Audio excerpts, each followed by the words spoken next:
খান স্যারের এগেন্সে attempt to মার্ডারের case হয়েছে, তারপর ওনাকে অ্যারেস্ট করা হয়েছে, আবার নাকি শুনলাম খুঁজছে, ওনাকে পাওয়া যাচ্ছে না, এক্সেট্রা এক্সেট্রা অনেক কিছু হয়েছে।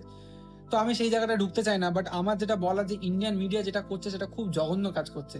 মানুষটাকে আমরা খান স্যার বলে চিনি, ওনার নাম ফয়জাল খান, আমি প্রথমবার শুনছি, আমি জানতাম না, কিন্তু ওনার ফ্যান আমি, বিশ্বাস করো ওনার খুব বড় ফ্যান আমি, ওনার কথার ওনার কাজের ফ্যান আমি। ওনার পরিচিতি ওনার রিলিজিয়ান নয়, ওনার পরিচিতি ওনার কাজ। উনি দেখো কোথাও না কোথাও মনের মধ্যে ছিল যে উনি সমস্যায় পড়বেন, উনি এমন কিছু কাজ করে ফেলেছেন না, মানে এডুকেশনটাকে চিপ বানিয়ে ফেলেছেন উনি।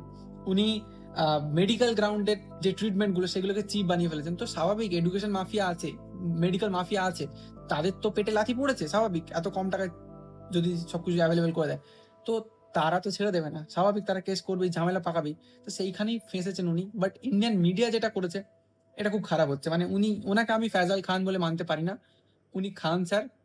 উনি একটা ইন্ডিয়ান আইকন, আমার মনে হয় যে ইন্ডিয়ান মুসলিমদের আইকন উনি। ওনার মতো ইন্ডিয়ান মুসলিম ইন্ডিয়া চায়।